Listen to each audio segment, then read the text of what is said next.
Hello and welcome to the Championship preview. We kick things off Friday night under the Bramall Lane lights. It's going to kick off the Championship's return after the international fixtures, a mouth-watering clash between two of the top two form sides in the league. Should really be intriguing as Coventry have won 6 of their last 7 Championship games, looking to consolidate their playoff position with the chasing pack still closely chasing behind.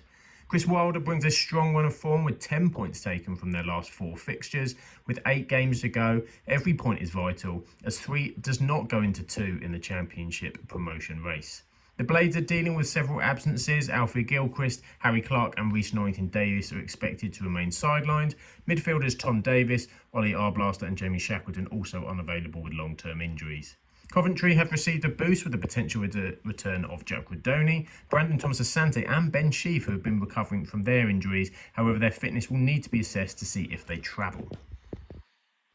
Sheffield United got the chance to enjoy their Stoke City derby win over Wednesday with the international break. The reaction since the defeat to Leeds has been excellent and Chris Wilder will be confident going into the end of the season. 25 wins in all now for United, who have a huge 8 games ahead of them. Now, Sheffield United remain one of the strongest defensive teams in the Championship, 19 clean sheets. But in front of goal, their last 2 wins by a single goal has been enough to see them over the line. Wilder's been very complimentary of Coventry boss Frank Lampard ahead of this clash, describing the decision as proving to be an inspired choice of manager.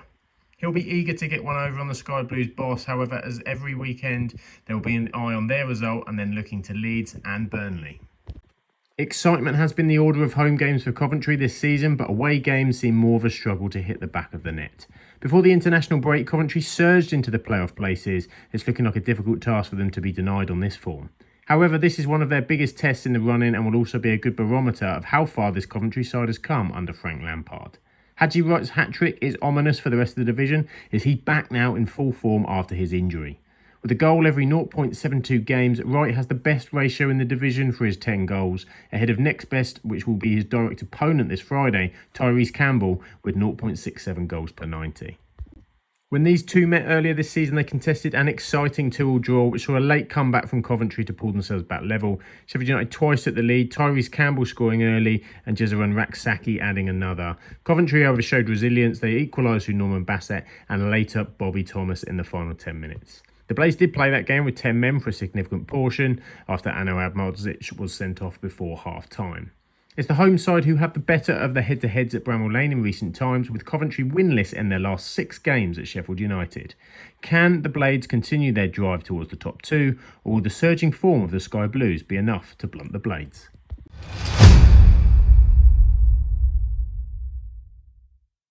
Next, a match with huge connotations in the Championship relegation battle this weekend as Hull City take on Luton Town. Both desperate for points to secure survival, Luton in particular will not want to fall adrift with that 4-point gap to 21st going into this one. Hull have won their last 2 home games against Plymouth and Oxford coming into this, with Luton ending their losing away run at Cardiff on their last travels. It sees Hull in sort of favourite with the bookmakers, but at 23-20 that's still caution in that price with some improved recent Luton performances. Casey Palmer still regaining full match fitness after an ankle injury, but has been impactful in recent games. Abu Kamara, who missed the last 2 matches, is expected to return. However, Liam Miller and Mohamed Baloumi remain long-term absentees. For Luton, forward Jacob Brown will not play again this season following ankle surgery. He had to go off in the 0-0 against Middlesbrough, a big blow for the Hatters. Good news though, Tahith Chong has returned to full training for the first time since January. Ruben Sellers' side still have the worst home record in the league heading into game week 39, but have started to turn that story around, winning back-to-back games at the MKM Stadium. Safety is the priority for the Tigers, and in recent weeks, form is good and they've picked up key points. This will give Sellers and the supporters some confidence that they can stay clear of the drop. They're starting to score goals, having struggled for a lot of the season. At least in their last 4, they've hit in the back of the net. The Tigers are also 4 without defeat. That includes the impressive draws with West Brom and Plymouth. A big result at home this weekend could be huge come May. Just 2 away wins all season for Luton Town, but 2 consecutive clean sheets have helped in this recent revival.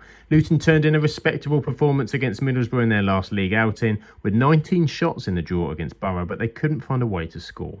The Hatters have lost just 1 of their last 4 league games heading into this relegation 6-pointer, but still remain 4 points adrift from safety. Matt Bloomfield was not going to be drawn into how many points he thinks that they need for survival. He just said if we keep doing what we can do, we believe we can get to the figure that we're going to need. The average points achieved by teams staying up over the last 5 seasons in 21st place is 46.8. Plymouth managed 51 last season, Cardiff 49 in 2023, Luton currently have 35. Luton were the victors when these two faced off in November in the reverse fixture at Kenilworth Road. A narrow 1-0 victory secured Luton, who were managed by Rob Edwards at the time. Mark McGuinness scored the decisive goal in the 33rd minute, a half volley from a Shandon Baptiste corner to score his first ever goal for Luton in that one. It was a crucial goal. Luton managed to hold on to their lead despite Hull's persistent attempts to equalise. In recent times, Luton have had a lot of success in their past visits to Hull. They're without defeat in their last 5 trips to Kenilworth Road. Who will get the advantage in this relegation 6-pointer?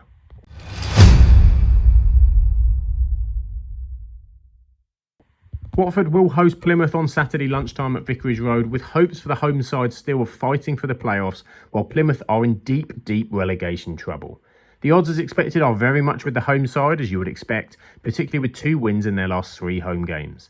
The Hornets are facing a thin squad due to injuries and suspensions. James Abankwah is suspended after his red card, while Angelo Ogbonna and Mamadou Doumbia are sidelined with illness and hamstring injuries. Respectively, Kevin Kebben is nearing his fitness, but he won't be ready for this match. Kwadwo Bar has just started training and he might not feature. Plymouth were handed bad injury news as Maxim Talavirov is set to miss the rest of the season after suffering a knee injury. Julio Pleguezuelo is still nursing a rib injury. Argyle have only 3 recognised central defenders in Katic, Souks and Paulson. With 11 home wins, Watford have won 58% of games in the Championship at Vicarage Road so far this season. They're in an inconsistent run though. As soon as it looks like they make a surge, they drop off. They've had troubles keeping results going in consecutive matches. Losing out to Oxford before the international break was a real damaging one for their playoff hopes, putting them 5 points outside the places, and their home support will expect them this weekend to beat bottom of the table Plymouth. The pressure will be on, they'll be demanding a victory. With 3 losses in their last 4 championship matches, Plymouth are starting to get close to desperation stakes. They urgently need points on the board any way they can. Having the worst defensive record though in the division will not be helped with only 3 fit centre-backs now, where they play a back 3 system. It leaves Mudryk really short of options. The positivity of the FA Cup run is now dissipating to the reality of the league situation. With just 1 away win all season, that did come in their last away game at Portsmouth with that impressive 2-1 win, what they would give for another one of those come this weekend. A dramatic 2-2 draw was played out between the two when Plymouth hosted Watford in the Championship reverse fixture back in November. Watford took an early lead in that one in the 9th minute through Vakun Bayo, converting Yasser Larouchi's cross before Plymouth equalised via Andre Gray. Watford had regained the advantage, Ryan Porteous finishing Matty Pollock's cross. However, Plymouth's Andre Gray struck again in the very last 96th minute to give them an equaliser. At Vicarage Road, Watford haven't conceded a goal in their last 3 league games against Plymouth, winning 2 of their last 3 clashes. Will Watford get their playoff chances back on track and Plymouth see that drop loom large? Or can Argyle springboard a late survival bid in a tight relegation race?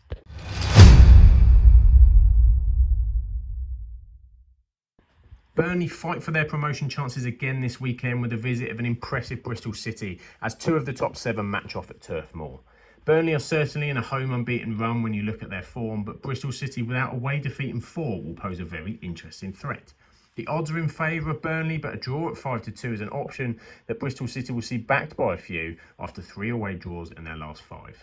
Inokagi is out for a long spell on the sidelines due to a serious injury. Jordan Bayer is still out as he has been all season with a meniscus injury, despite returning to training recently. Bashir Humphreys is also unavailable, as is Aaron Ramsey for Burnley. Ross McCrory for Bristol City is edging closer to a return, but he may not feature in this match, with Scott Twine a potential to come in against his former side. Burnley will look to add to their 21 championship wins this weekend. Scott Parker's side remain 3rd in the standings, but are unbeaten in 25 league games and sit just 2 points behind both Leeds and Sheffield United. The Clarence boss will not be on the touchline this weekend, having been handed a 1-game ban as well as a £2,000 fine for the aftermath of the 1-1 draw with West Brom earlier this month, where he was sent off. Still unbeaten at home with just 5 goals conceded is a real test for the visitors. But more goals have been going in for the Clarets. They refuse to be denied and drop out of that top 2 race. Bristol City have put themselves in real contention for the playoff places. That 2-1 victory over Norwich, thanks to early goals from Mark Sykes and Nahki Wells, have only boosted their chances, but they know they face a tough one at Turf Moor. Liam Manning's side are unbeaten in 7 league games and are only outside the top 6 currently on goal difference. The Robins boss said his Bristol City side are chasing freshness going into their final 8 games of the season and being sensible in how they manage the fixture list. 3 wins out of 4 put them in a great position if they were to do something this Saturday that really would make people stand up and really take notice. Burnley were the winners when these two met at Turf Moor back in November with their 1-0 victory, one of the Clarets' 25 clean sheets so far this championship season. James Trafford again had a strong performance on the day with some crucial saves securing that clean sheet. Jayden Anthony the only scorer, he reacted quickest to a rebound. And Burnley have owned this game in recent seasons at Turf Moor as well, with 3 straight wins for the Clarets and plenty of goals in the process. Can Burnley keep the pedal to the metal in the top 3 race, or will informed Bristol City surprise the unbeaten run at Turf Moor?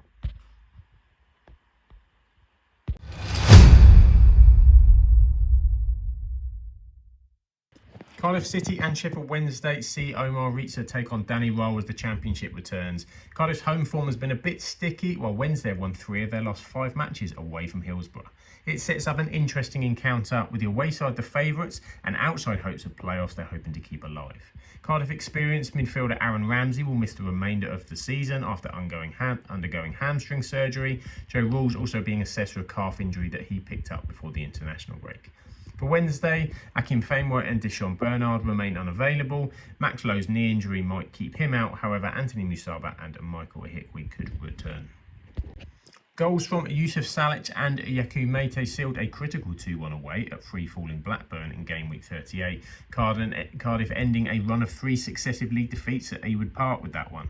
Despite that win, Omar Ritza's side remained just 1 point clear of the relegation zone after Derby also extended their winning streak. Home wins are the only thing keeping them outside of the bottom 3. Only Plymouth have conceded more than Cardiff and they're struggling to keep goals out this season. With teams behind them picking up form, this is not the time to have a dip in their own form. Their fans will be concerned.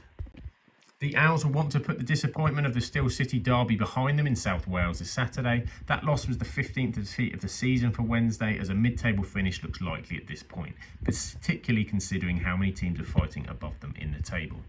Now, Sheffield Wednesday have been good form away from home. They've won 3 of their last 4 away league games. Prior to the Derby game, they were back-to-back wins with goals flowing. Can they get back to that free-scoring form this weekend?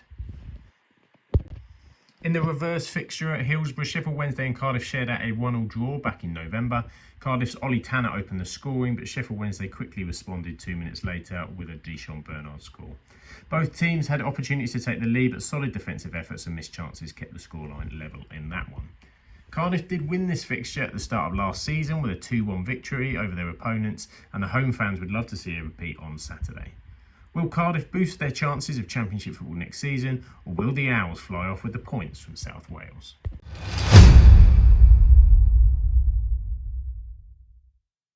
Leeds United will look to get back to winning ways to keep their noses in front of the Championship as they host Swansea City at Ellen Road this weekend. Understandably, that Leeds home form has been so strong in showing in 2-9 on the odds, but they want to pick off Swansea's poor away form and get back to their winning ways.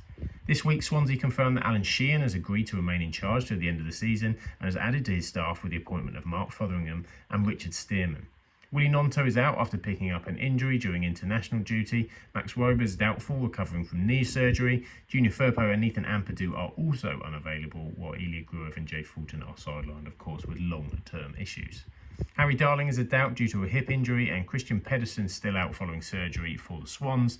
Hannes Delcroix is expected to return, which could be a boost for the Swansea defence. Leeds will look to add to their 15 Ellen Road wins this season, scoring on average almost 2.5 goals per game at home as their attack has been sensational.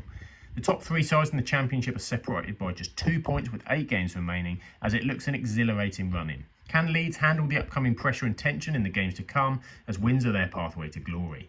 Stutters recently against QPR and Portsmouth are worrying though for the fans. Sheffield United and Burnley are not going away. They'll be desperate not to give them any more hope this weekend by taking care of the Swansea clash. This week, Swansea confirmed that Alan Sheehan, of course, remaining in charge at the end of the season. He's taken 7 points from 5 games since being named caretaker manager in mid-February. The addition of Fotheringham and Stearman to the coaching staff, they're hoping will help support the aim of ensuring that they don't get dragged into relegation trouble. Back-to-back championship defeats have put Swansea just 6 points clear of 22nd place Derby, who have won now 3 in a row. The Swans will be desperate to avoid getting dragged back into the relegation, with sides below them capable of picking up points. And this tough encounter with Leeds, of course, this weekend. Games have been tight, but they face the league's best attack this weekend, so a real test for that defence. If the entertainment matches what we saw at the Swansea.com stadium back in November, then we are in for a treat. A 7-goal thriller saw Leeds take a 4-3 win. Swansea's Florian Bianchini made it 3-3 in the 90th minute, thinking that he'd rescued a point for the Swans, but Wilfred Gnonto scored an injury time winner to seal the win for Leeds. In the recent past, Leeds have been the winners of this fixture at Ellen Road more often than not, including a 3-1 win over Swansea at home last season. Can Daniel Farke's side maintain the top spot, or will the Swans sail away from the relegation quagmire and give hope to Leeds title contenders?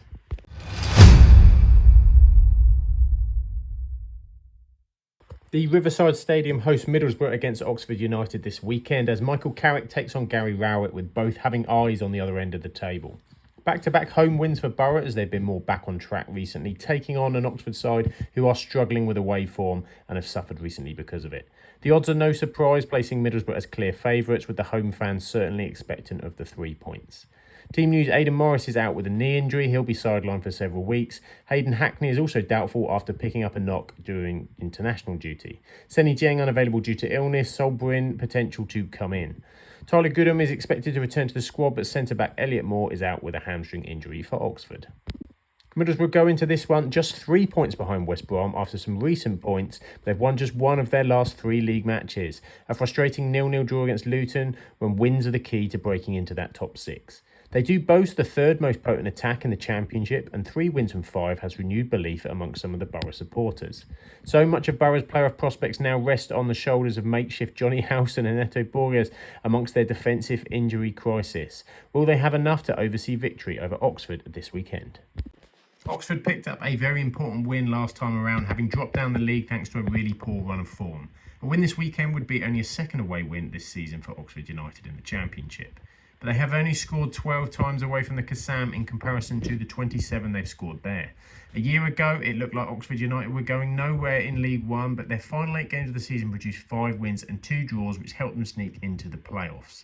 Can they regenerate that this time around? Gary Rowett's men now, they're only 4 points clear of the drop zone, having won just one of their last 10 Championship fixtures. Middlesbrough inflicted Oxford's worst defeat of the season in the reverse fixture at the Kassam earlier this season. 8 goals between the two in a 6-2 win for Borough. The now exited forward Emmanuel Latte-Lath doing most of the damage with a hat-trick, as well as Finn Azal scoring a double and Tommy Conway for Borough. They've been the big winners the last few times the two have played at home, but it's been scarce. Their last 5 matches with Borough, the home side, all the way back to 1974. Will Carrick continue his promotion push with this Borough team in front of the Riverside faithful, or will Rowett put a gap between his Oxford side and the perils below them in the table?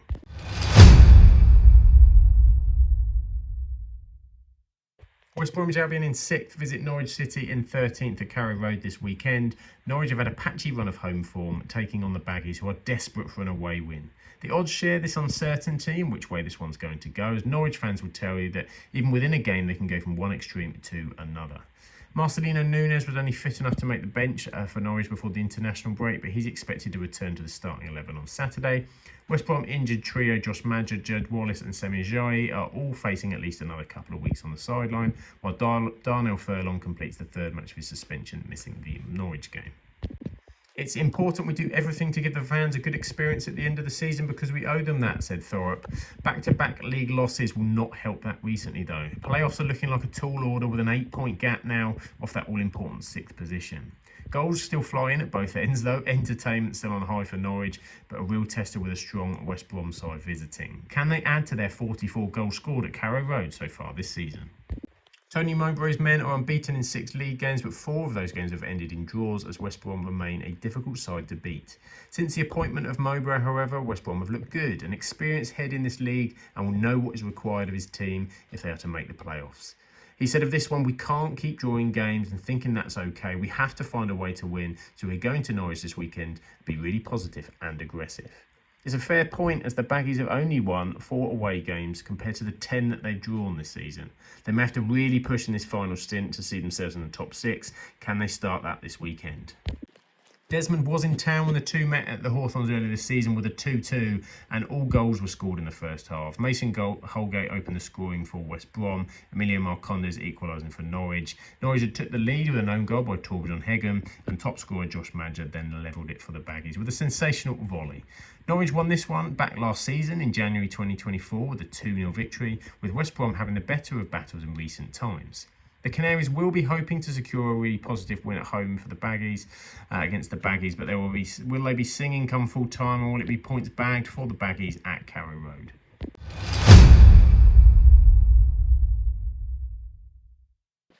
It's Portsmouth versus Blackburn Rovers on Saturday as John Mousinho takes on Valérien Ismaël. Portsmouth's home form has been a strong part of their recent move away from the relegation zone, but slowly they have been dragged back in.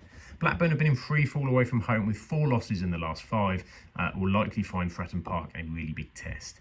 John Mousinho could welcome back injured trio Jordan Williams, Conor Shaughnessy and Christian Sidey this weekend. For Blackburn, Owen Beck, Harry Pickering, Danny Bath and Ryan Hedges are all closing in on returns and may be available for selection at Portsmouth. Pompey were back on level terms for just 4 minutes against Preston before the international break, before they conceded. It was a frustrating ending for them.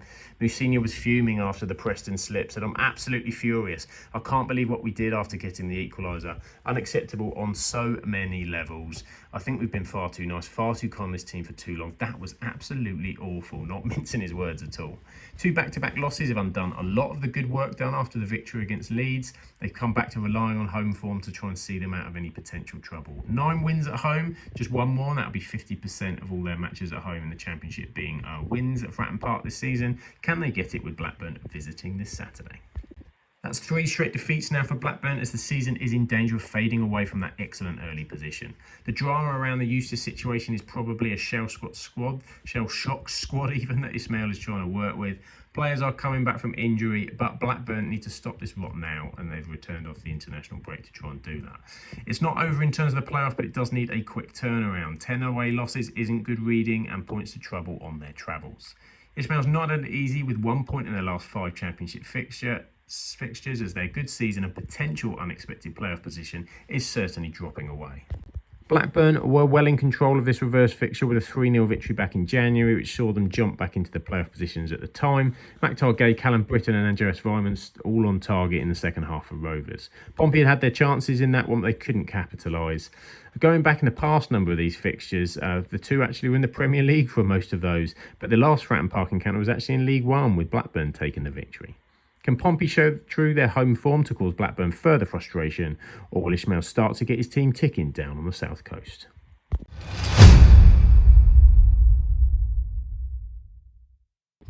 20th place Stoke will take on 15th place QPR at the Bet365.com stadium. Both sides have been struggling with recent form, both having losing streaks in recent times, and what a win could do for either of these two sides. The odds back the home win as the favoured result, but at 11-8, there's certainly some doubt that all 3 results are a real possibility here. There looks to be a return to race for fitness for Ali El Hamadi, who has to withdraw from international duty with Iraq with a groin injury, with Sam Gallagher a likely starter if he's not fit. Elias Chair, Jake Clark-Salter and Sam Field all out for QPR, as is Koki Saito after his sending off against Leeds, with Karamoka Dembele expected to come in as a replacement. Fortunately for Stoke, they find themselves back in the safety of their own home against QPR as they have lost their last 4 away league matches. Mark Robbins' side are bang in trouble with 8 games to go. They sit only 1 point clear of the relegation zone with 1 win and 4 defeats from their last 6 matches. 6 wins at home for Stoke this season as they aim for a 7th, but they are still needing to take advantage of these home games to pull away. Hopefully they're wanting to pull QPR into the relegation result race as well while they're at it. What a start QPR made at Loftus Road last time out, taking a 2-goal lead against the league leaders Leeds United. They were clinical early on, Leeds were always threatening and Rangers were pegged back. Considering that poor run, to be 2-0 up was dreamland, but frustration to come away with just a single point in the end. Just 1 point from their last 5 Championship fixtures, Rangers have been dragged into the fringes of the relegation battle. They will need to use this as a springboard for their final run. Can they put a real run together starting at Stoke? Stoke and QPR met, of course, earlier this season, the Championship back in November. The match was a 1-1 draw. Stoke taking the lead with a stunning goal from Tom Cannon. QPR equalising with Bennett Gibson inadvertently scored an own goal. Recent times, Stoke have been the victor here, winning their last 3 home fixtures in the league against QPR by a single goal to nil. How will this one go this weekend? Two inconsistent recent runs coming together. Who are you backing, or can you see the points shared?